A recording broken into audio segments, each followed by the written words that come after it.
a place filled with culture, history, and diverse experiences. This is the Independence Hall of Korea.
Upholding the values of the independence movement, and together with the whole nation, we will make Korea great.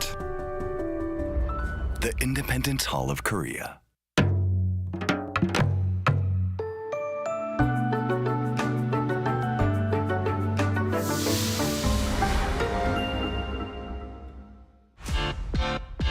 Welcome to the Globalists. Welcome to the Globalists. Welcome to the Globalists.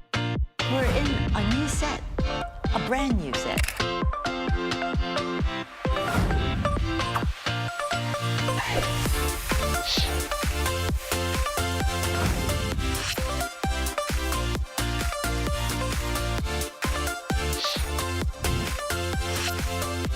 I am a globalist. And I'm the globalist. And I'm the globalist who wants to bring Jang right into your kitchen.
Travel creates new experiences and unforgettable memories. Through landscapes, food, scents, and textures, it awakens and satisfies our senses. The endless joy and inspiration of traveling.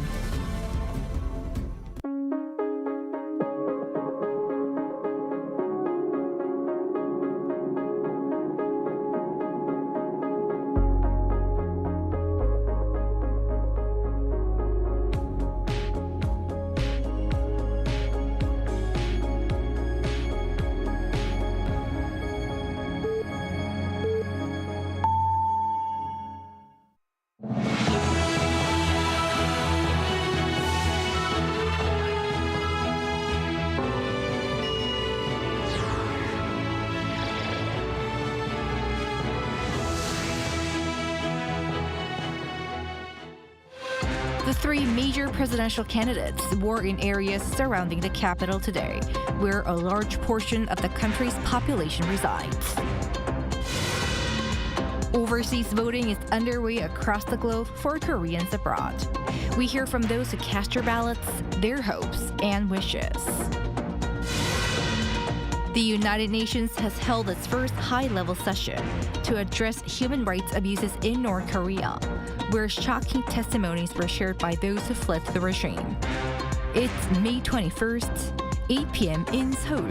This is Newscenter. Thank you for joining us. I'm Yoon Jung-min. With the presidential election less than 2 weeks to go, the Democratic Party candidate Lee Jun-seok sought voter support in the city of Incheon, the home of his National Assembly constituency, which is significant for him in more than one way. Our correspondent Shin Ha-young explains. Democratic Party presidential candidate Lee Jun-seok has continued his campaign in the Greater Seoul metropolitan area for the third consecutive day, this time in the city of Incheon. The sea takes in both murky and clean water. Isn't that the spirit of unity in Incheon? Winning in Incheon is what makes it a true victory. Will you help make that happen? Incheon holds special significance for Lee Jun-seok as it was a stepping stone in his political comeback after narrowly losing to former President Yoon Suk-yeol in the 2022 presidential election. During his Wednesday rallies, he visited Gyeonggi district, the constituency he represents in the National Assembly. Following the previous presidential election, Lee won a by-election in Gyeonggi and was re-elected in last year's general election. Lee thanked the people of Gyeonggi for supporting his comeback. He aimed to win votes by sharing his economic vision for Incheon, a global gateway city with an airport and port focusing on logistics and the bio industry. Ahead of Wednesday's rally, he also laid out pet-friendly policy pledges. In a social media post, he promised to enact a so-called Basic Animal Welfare Act and work to create a government agency dedicated to promoting animal welfare. He also pledged to reduce pet care costs, especially for veterinary services, by setting standard fees and promoting the expansion of pet insurance. He also addressed the issue of stray cats. Since more than 25% of people have pets, we need appropriate policies for them. On issues like stray cats, where opinions differ, we should find ways to coexist without causing problems for others. Additionally, he pledged to prevent animal abuse and abandonment by introducing a policy that bans offenders from owning animals for a set period. Shin Ha-young, Arirang News. The People Power Party candidate Kimunsu also chose to stay in the capital region, in Gyeonggi, the province near the border with North Korea. Meanwhile, some in the conservative bloc seek to distance themselves from the impeached president ahead of the election. Our correspondent Kim Do-yeon has more. Continuing his efforts to boost support in the capital region, People Power Party candidate Kimunsu on Wednesday chose northern Gyeonggi province, appealing to locals that he's a two-term Gyeonggi province governor. As he's the one who started the GTX, an express railway system connecting the outskirts of Seoul to its center, he pledged there will be more of these for all. I promise you, I'll make sure anyone can travel anywhere within an hour. I'll deliver a transportation revolution. Kim started his rally from the northwest and moved clockwise to hit 6 cities in one day. Areas Kim rallied also near and border North Korea, and much of the land here remains undeveloped due to long-standing security and environmental restrictions. Kim says if elected, he'll lift those limits to attract companies and institutions to create more jobs and opportunities in the region.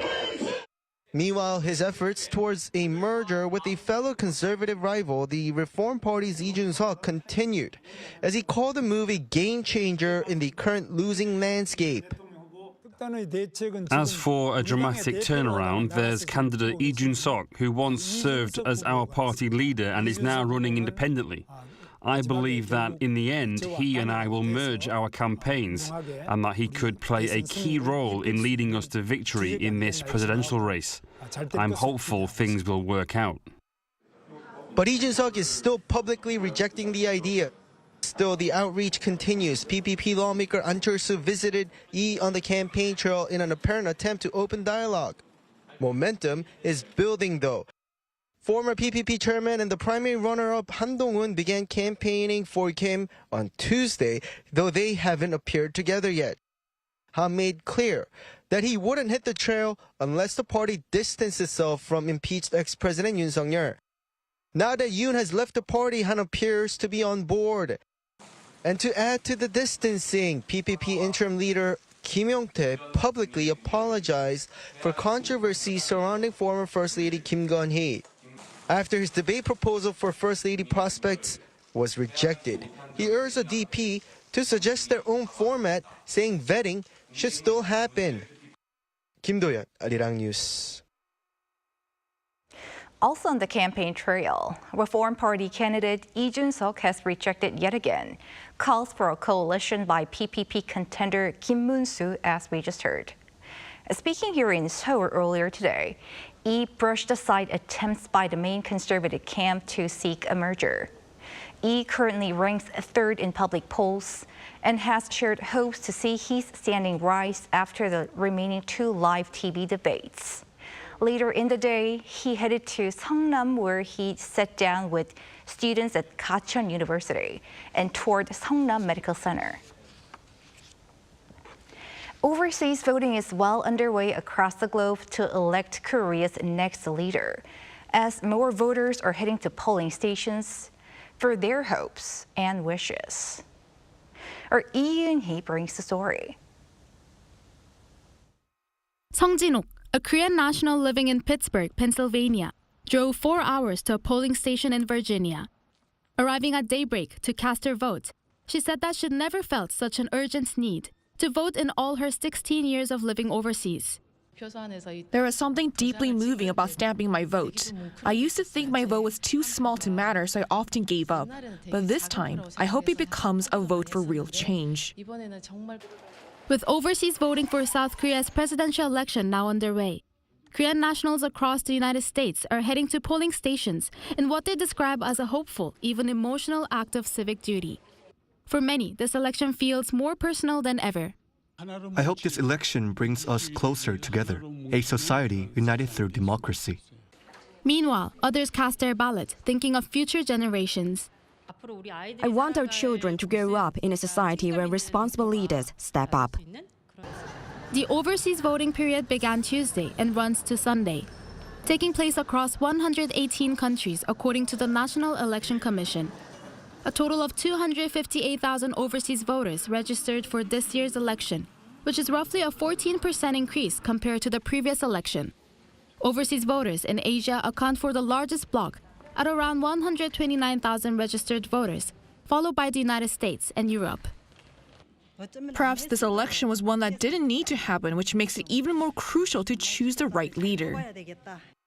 In Japan, out of around 400,000 eligible voters, around 9.4% have indicated their intention to vote. The future of Korea-Japan relations under the next president is one of their top concerns. There are many complex historical issues, but I hope the two countries can at least build a cooperative relationship on current matters. In an effort to improve accessibility for Korean citizens living abroad, the NEC has installed new polling stations such as those in Lithuania, Estonia, and Luxembourg. As the overseas voting window continues ahead of the domestic election period, many voters say they're not just casting a ballot, but expressing their hopes for a better, more unified country. Ejun Hee, Arirang News.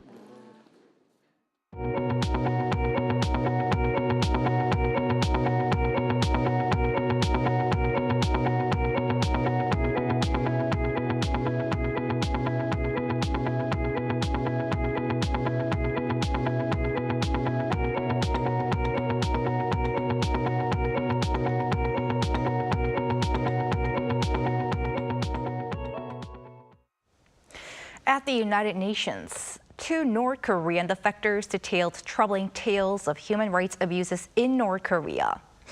during a meeting convened for the first time at a high level to address the problem. Our North Korean affairs correspondent Kim Jung-suk covers their testimonies. The first session of its kind at the General Assembly featured live testimonies from North Korean defectors. Kimunsu shared her story of escape and the trauma she faced. On our first night in China, my 40-year-old sister was kidnapped, sexually abused, and left on the roadside. Later, my mother, sister, and I, all of us, were sold for only 2,000 won, less than $300. This tragedy is not only my family's story. Many others face the same brutal reality under the North Korea regime. Kang Gyuri, a relatively recent defector, spoke about many still in the North. There are still billions of North Koreans who have no access to any information about the outside world, who believe that they have no choice but to live under 3 generations of the Kim dynasty's personality culture. This point was also highlighted by UN official Ilse Brands-Carries. The laws carry severe punishments, including the death penalty in some cases. The internet is not available.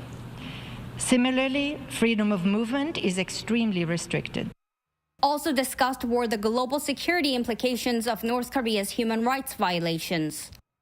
The DPRK is exporting instability and violence to the Middle East and to Europe.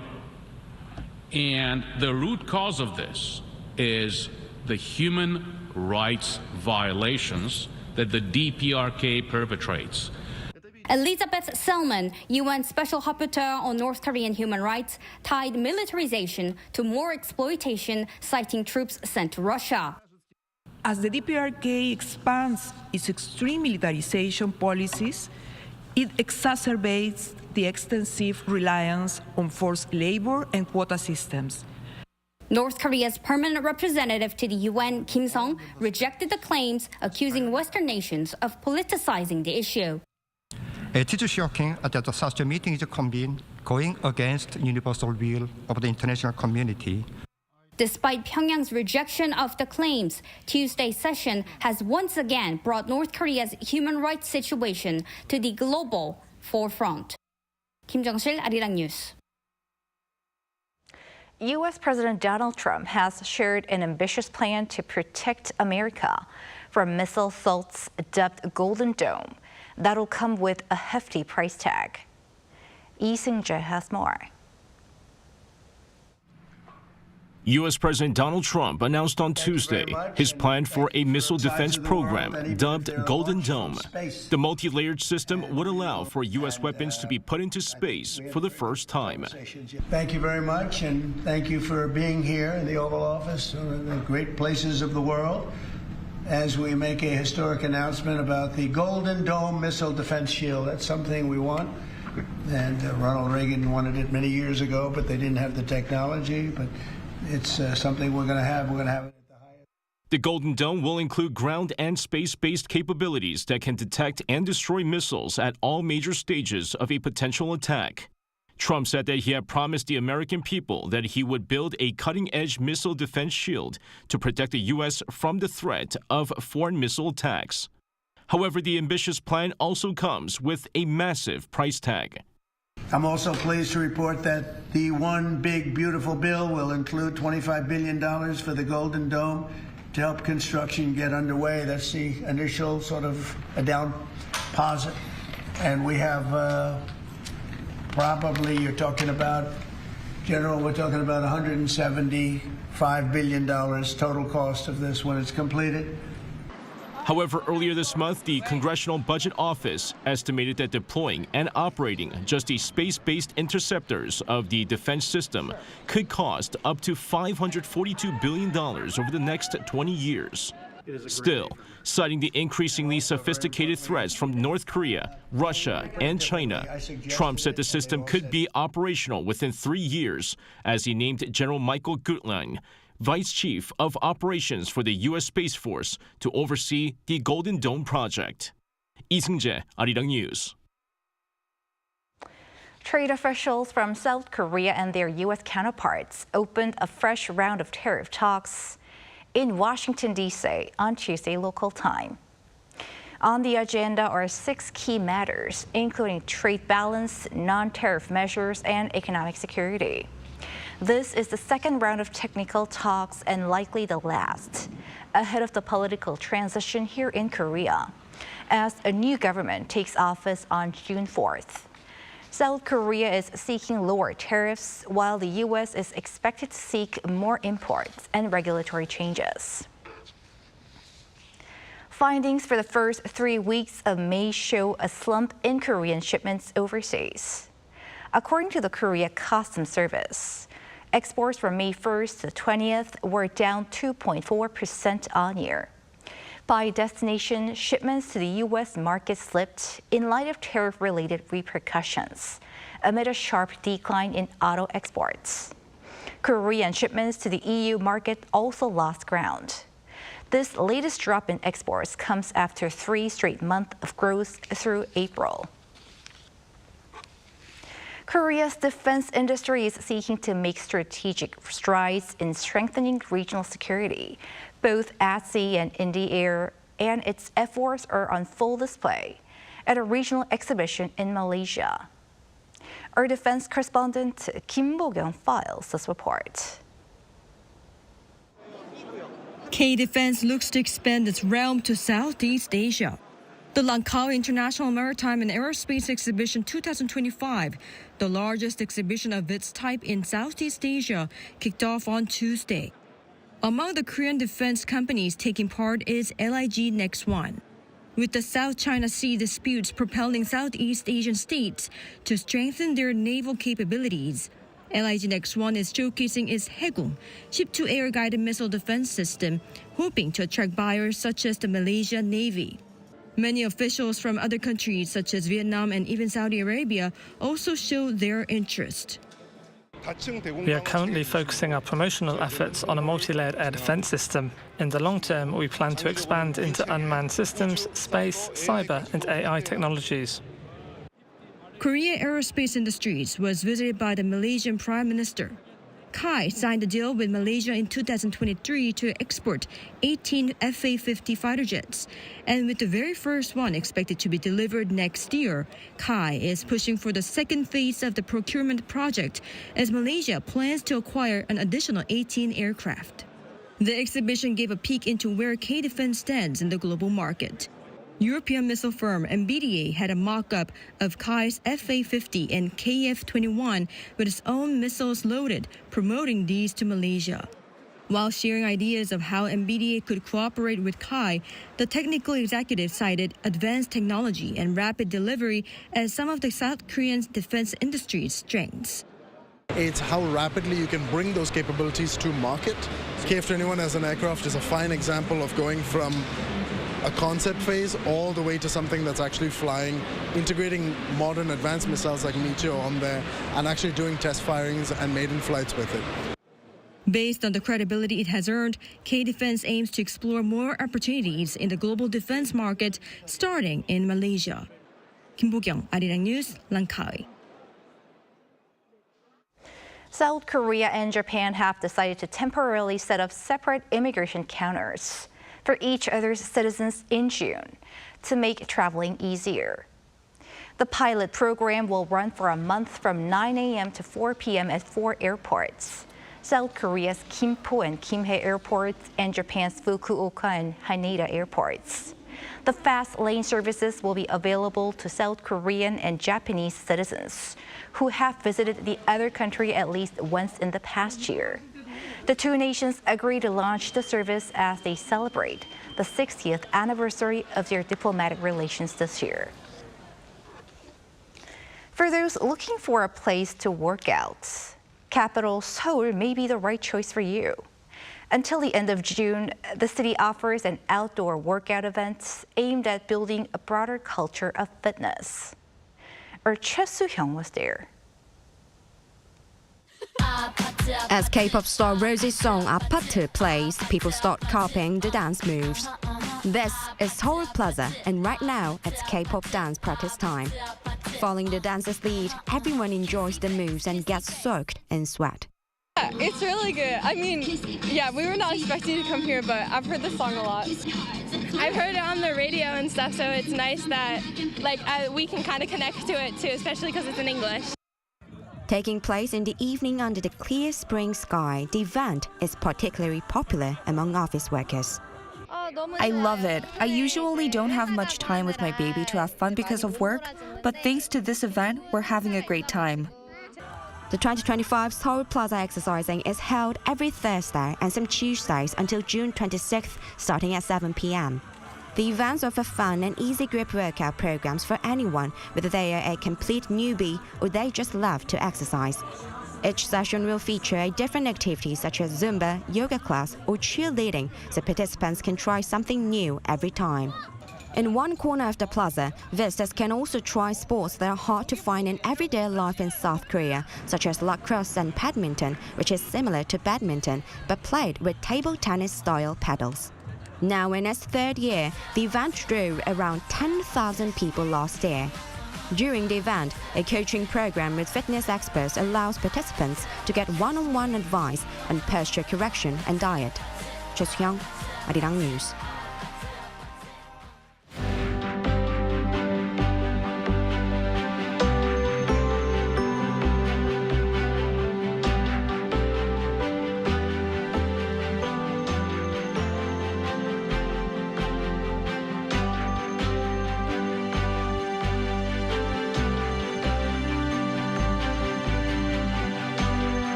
Today is Homan in the traditional calendar, which means it is entering summer.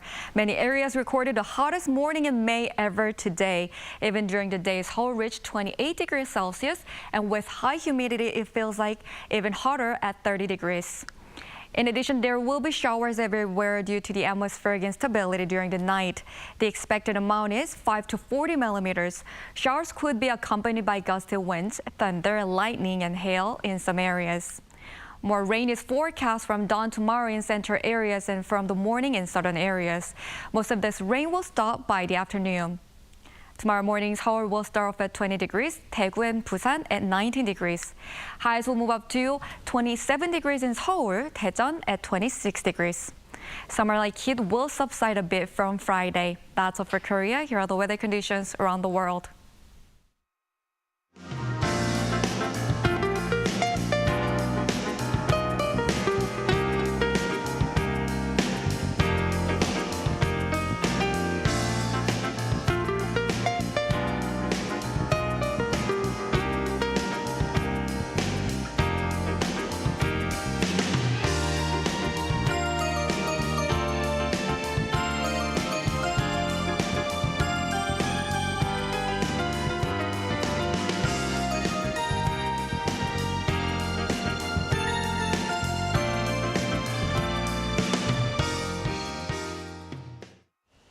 That is Newscenter for tonight. Thank you for watching. A panel session up next.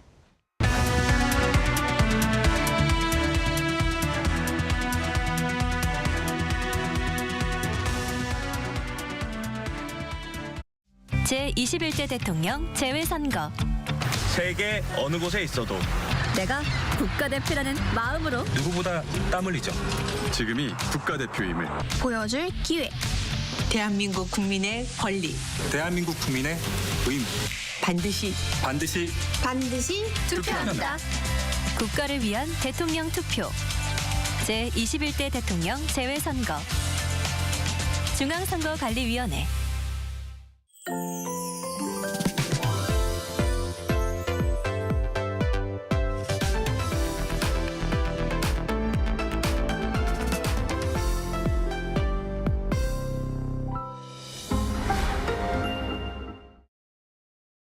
제21대 대통령 재외선거.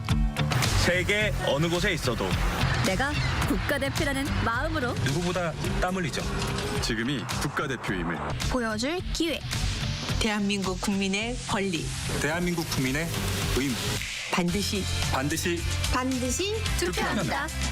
국가를 위한 대통령 투표. 제21대 대통령 재외선거. 중앙선거관리위원회.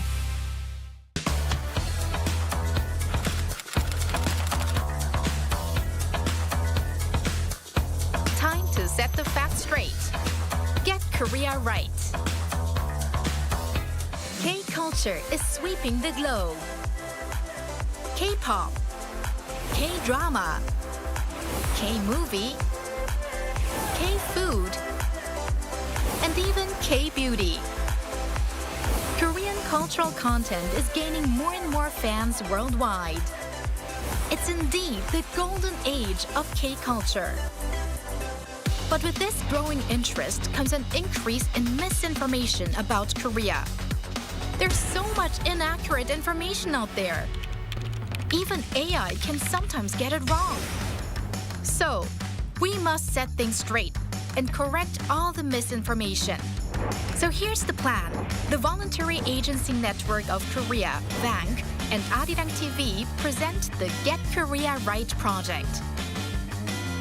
Our goal is to provide accurate information on important keywords that come to mind when we think of Korea.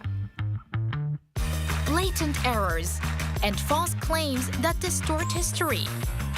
It's time to set the record straight, sharing the true history and culture of Korea while raising the national brand. Let's get started with Get Korea Right. Are you ready to join?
Welcome to Within the Frame, where we bring the most pressing issues across the globe into focus. I'm Kim Keon. The mission of U.S. Forces Korea seems to be shifting. For the first time, its top commander, General Javier Brunson, is publicly signaling that the focus is no longer solely on deterring North Korea, but increasingly on countering China as well. Now, this isn't just a policy tweak. It's a strategic redefinition with massive implications for South Korea's security posture and alliance dynamics. Under Trump's renewed leadership, Washington seems to be doubling down on military flexibility and forward deployment. To help us read into the latest announcements, we are joined here in the studio by Kim Keon Hee, Senior Research Fellow at the Institute for National Security Strategy. Welcome. Thank you. And also joining us online is Brian Myers, a Professor of International Studies at Dongseol University. Good to see you, Professor. Thank you for having me. So let's start with Dr. Go. So like I've said, on May 15th, the USFK commander said that the USFK is not only focused on North Korea, implying an expanded role to contain China as well. He even likened South Korea to an aircraft carrier floating between China and Japan. What is the significance of such kind of remarks? So it's not the first time that the Korean Peninsula or the South Korea, especially the U.S. forces presence in South Korea, was characterized as an unthinkable aircraft carrier by security experts. So in fact, it's a very important remark, and I would like to say that this is more of a reaffirmation of the strategic importance of South Korea in the overall security architecture that the United States essentially building up right now in this part of the world. So in order to understand this remark, we have to understand the context.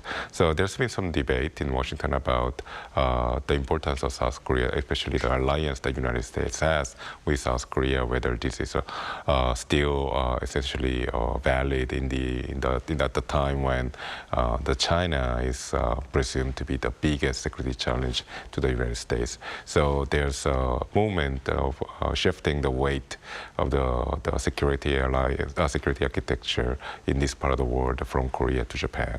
But General Brunson is essentially reaffirming that South Korea, in a way, is just as important as Japan is to the U.S. security in the Indo-Pacific region.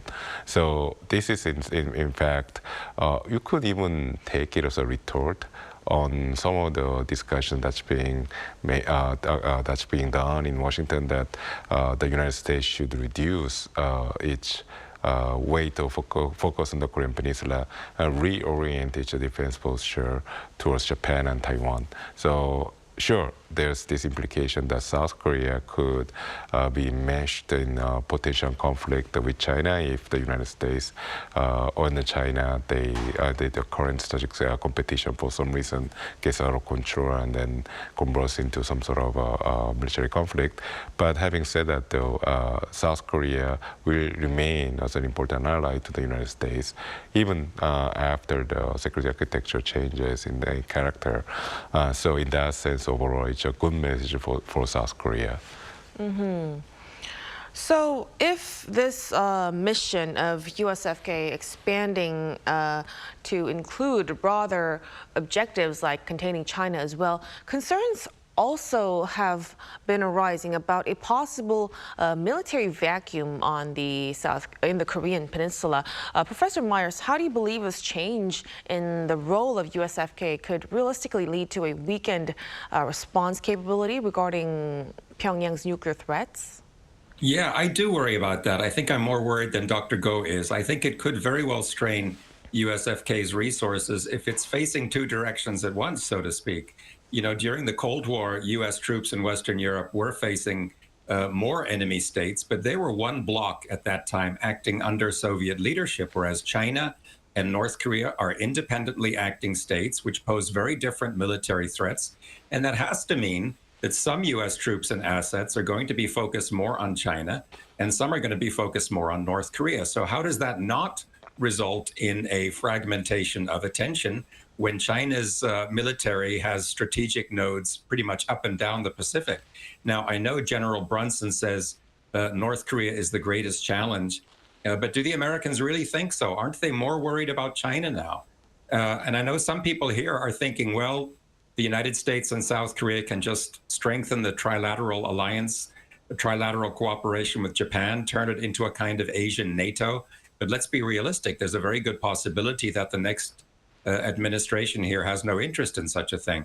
And, you know, to be honest, I don't really like this aircraft carrier talk because I worry that turning South Korea into a symbolic aircraft carrier with a largely anti-Chinese mission could result in disunity in the alliance because for obvious economic reasons, South Korea just cannot afford to alienate its biggest export market. And you can't very well expect Chinese consumers to be purchasing South Korean products when you know your whole country seems to be in an adversarial relationship to China. Right, exactly. And even a partial shift in operational focus might create exploitable gaps, especially since North Korea, continues to develop its weapons arsenal. Now, let's turn back to Trump. So during his first term, his administration was largely focused on increasing the burden sharing in terms of defense costs. But now it appears he's more committed to reshaping the U.S. forces' role and pushing for strategic flexibility. Why do you think is the reason behind this shift? I don't think it's really a shift. I think the renegotiation of the burden sharing is still on the table. It's just that it's not being brought up yet. And then also there's an interesting divisional labor this time compared to the first term. Clearly, the burden sharing was on top of the agenda when it comes to alliance relations between the United States and South Korea. But this time around, I think the burden sharing has been subsumed into the trade negotiations track. So I think this time around, the defense burden sharing is going to come up when either the Treasury Secretary Steve Bessent or the USTR, the United States Trade Representative Jamieson Greer, will try to renegotiate the trade relations as well as other macroeconomic policy that Korea has that the United States is critical of. And then I think as a counter offer or part of the offer, the burden sharing is going to be put on the table. So this is something unusual in the sense that the burden sharing follows the defense dialogue track between Washington and Seoul, and we have never seen this being discussed in the context of trade negotiations. But then, based on the remarks that's been said in Washington, the U.S. government representatives have mentioned that burden sharing is going to figure highly in the context of trade negotiations, and that also was the case in the ongoing trade negotiations between the United States and Japan. So, in that sense, I think it's still very much, this issue is very much alive. It's going to be brought up. So the strategic flexibility, I think it's going to follow the traditional defense dialogue track. It's being brought up. It's being made very clear that this is expectation on the part of the United States about South Korea. And I think South Korea, independent of whatever happens in the trade negotiations, will have to adjust its posture and also adjust expectations about the alliance and also the nature of the alliance. So it's not really a shift. Exactly. It goes with both sides. Then, Dr. Go, if the U.S. would formally demand this expansion of strategic flexibility of the USFK in the coming days or weeks or so, how do you think South Korea's next administration should prepare and respond to this? Well, the issue of the strategic flexibility of the U.S. forces in Korea, or USFK, has been on the table since the days of the George W. Bush administration. So we have had plenty of time to adjust our expectations about the alliance. And this is not the first Trump presidency. This is the second Trump presidency. And the President Biden's attitude about the South Korea's future role in terms of deterring China from revising the regional security order has been very clear. They expected, even the Democratic administration, expecting South Korea to adjust its defensive posture regarding China as well as North Korea. So in that sense, I think we know it's been coming. And I think I think we have to understand that the alliance that we have with the United States is very comprehensive and also multimodal, so to speak. And then China is not exactly South Korea's best friend either. So clearly, China is a very important trading partner, but at the same time, China supports North Korea, has turned a blind eye to North Korea's ongoing nuclear development and threats towards this country. So strengthening the alliance is very important, and also the future alliance, it clearly has to have a very significant defensive posture towards Chinese threats. So in that sense, I think we can get overall a positive value out of this alliance adjustments that we are expecting to come in the next couple of months from Washington, as well as how the next Korean administration is going to formulate its policy towards both towards China and the United States. Mm-hmm. So we should be on the same page with the U.S. Exactly. Mm-hmm.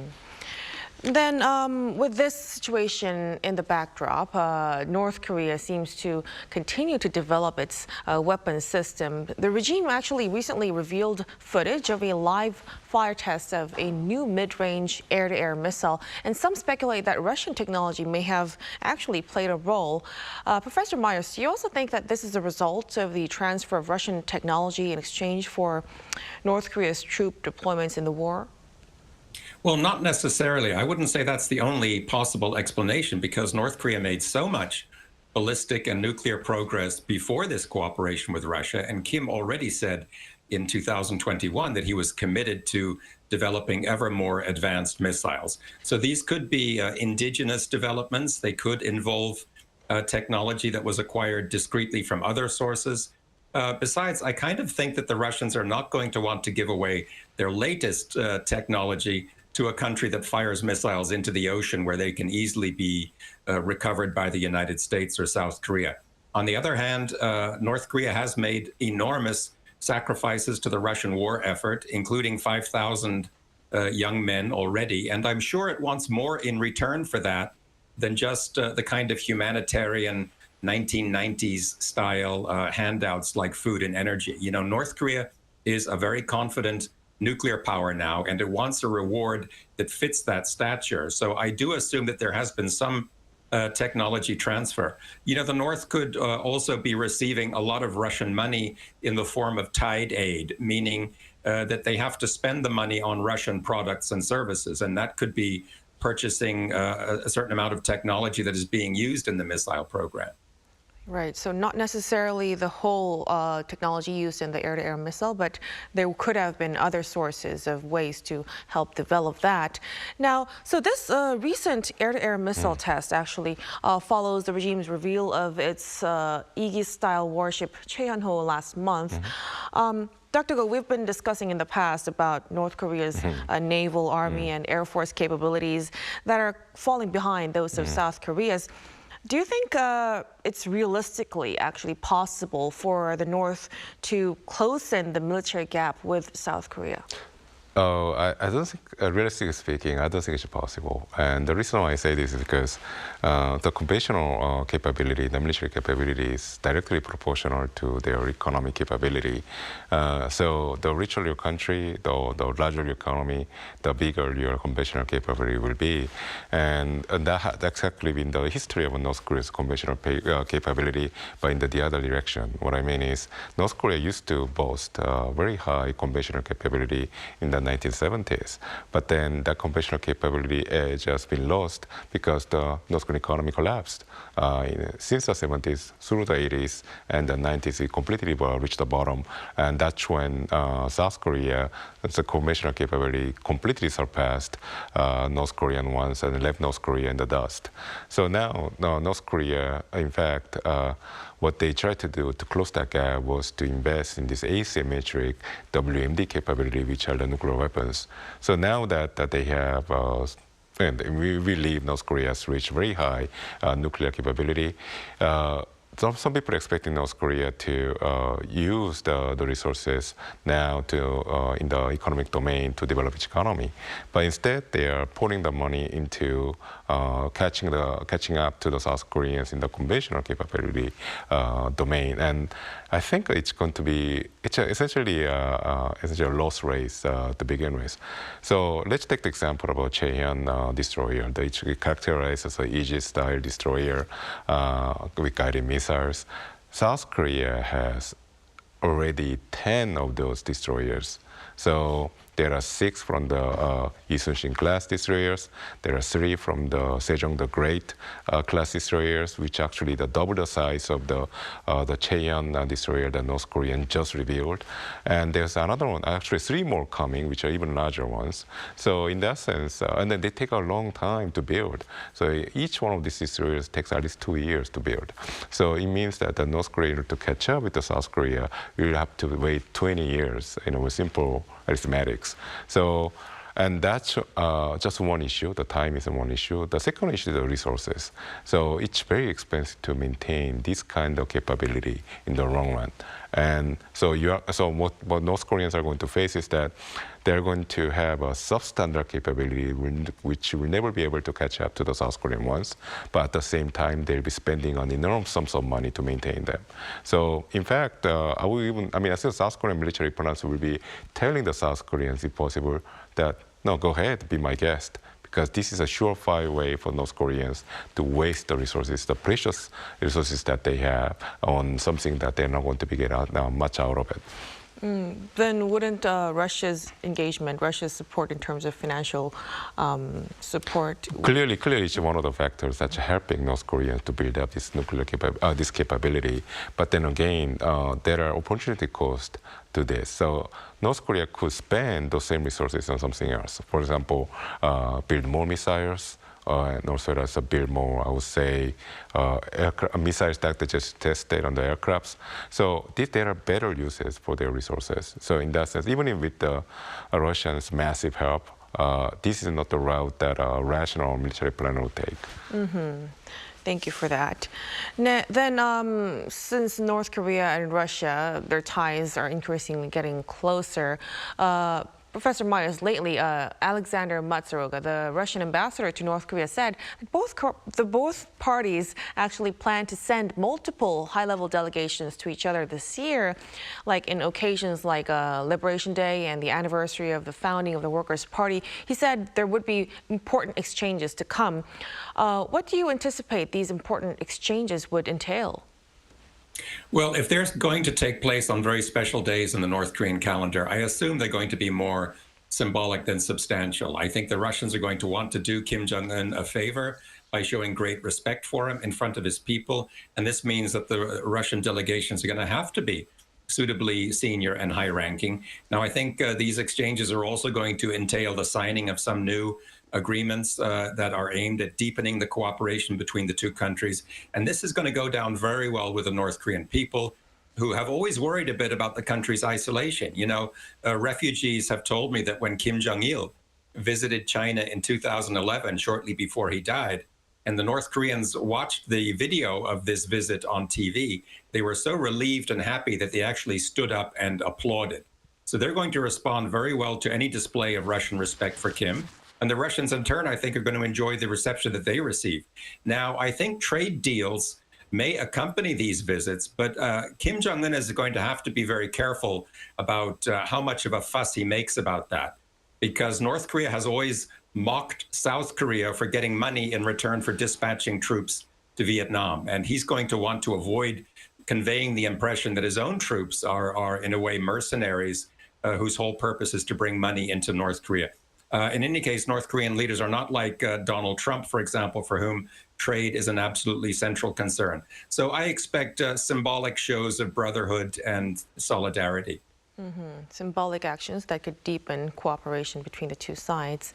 Now let's shift to the UN a little bit. On May 20th, the UN General Assembly held its first ever high-level meeting addressing the humanitarian situation in North Korea. This is quite unusual that it occurred at the General Assembly level.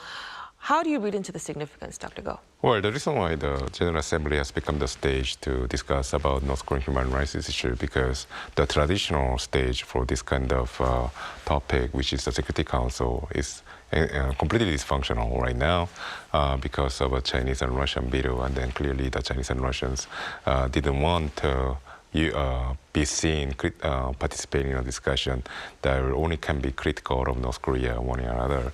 So, and another reason why the General Assembly has a more of a prominent role now is because in the absence or for lack of a functioning Security Council which can issue resolutions either condemning North Korea or sanctioning North Korea, the second best thing is the General Assembly. So in General Assembly with simple majority, the General Assembly can issue a condemnation of North Korea's ongoing human rights violations. So even though that's not each of an actionable item like having sanctions designations, what it can do is essentially refocus the attention, the global attention on the human rights situation in the country. So I think this is essentially a political instrument now, and I think this is the reason why the concerned countries such as South Korea, United States have used the venue of the General Assembly as a stage to call the attention to the human rights violations in the country. So I think it's been a very clever move, and it's another way to ensure that the United Nations, which is dysfunctional stage because of the ongoing Chinese and Russian veto of the Security Council, can reacquire the importance that it's been losing in the recent years. So this change in stage would definitely send a stronger message too. All right. Gentlemen, thank you so much for your time and for your insights tonight. We'll have to wrap up our discussion at this point. Dr. Go, thank you so much. My pleasure. And of course, Professor Myers, we appreciate your time and effort. My pleasure too. And that'll be all from us on Within the Frame for tonight. Be sure to tune in again next time as we continue to explore the stories that matter. Till then, stay informed and engaged.